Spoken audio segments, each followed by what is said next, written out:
So, Gemma and Simon, tell me about the film. Tell me about How to Stop Being a Loser. Basically, the film How to Stop Being a Loser is it's a romantic comedy, and the general storyline is the guy James sees himself as a loser. He's got no confidence, no luck with women, and James's best friend commits suicide. To stop James from maybe committing suicide as well, he hires a love guru.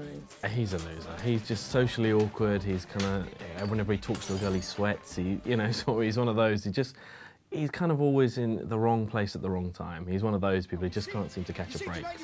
So yeah, he kind of follows a step-by-step guide of how to improve himself in order to get his ideal woman, sort of. So, and it all goes horribly wrong. Now, I know a guy, not going to say his name, I'll probably get into trouble. He's in his early 50s, very similar to the main character in this film, James. And he has never been on a date. He lives at home with his mum, and he's got Scooby-Doo wallpaper. He's a bit of a loser, in all honesty. Now, what would be your top tips for him to stop being such a loser? First of all, he needs to move out of mum's. Move out? Yeah. Yeah, at that age. Probably, yeah.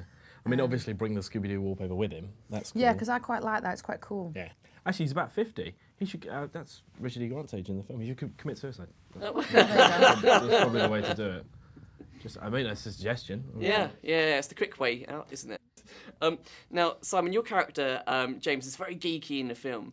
Did you have any geeky experiences in your past that you could tell us about that helped you with your character? It was difficult to get into the mind frame of someone that was, you know, couldn't talk to girls and stuff like that. But it, yeah, no, I mean, when I was at school, I was a member of the train club, and, you know, I made it easy for me not to get a date or not be able to talk to girls. Cool. So, guys, so I've got some check-up lines for you both. I want to see if any of these would actually work on you. Did you fart? You just blew me away. You both like that? Surprising. Okay. If you were a bogey, I would pick you first. I think I've got their tone with these questions. How do you like your eggs in the morning? Do you like them scrambled or fertilised? I like that one. You like that one? Okay, good. This was a weird one again. You were delivering the last one, was it? Now, if you are a cheese grater, I'm the cheese. I would like to rub up and down alongside you all day long until I completely flaked inside you. Yeah, that's a bit long for me. She liked that. Why do you like that? That's a bit long. I tuned out. Bit. Oh, but I tuned out. I'd like. You tuned out too long. Yeah. And cheese is my favourite food, so.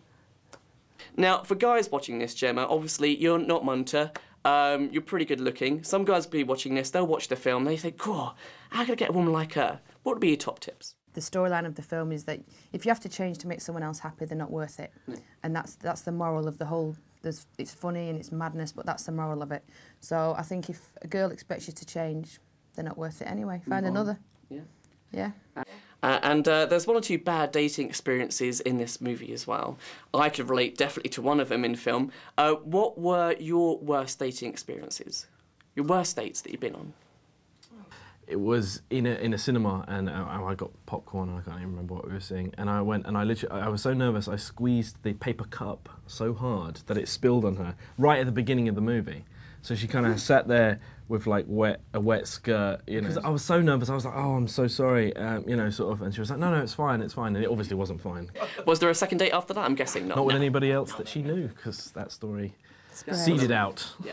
Okay, cool. Well, guys, that's the end of the interview. Thank you very much. It was great. Thank you. Cheers. Thanks for having us. Cheers.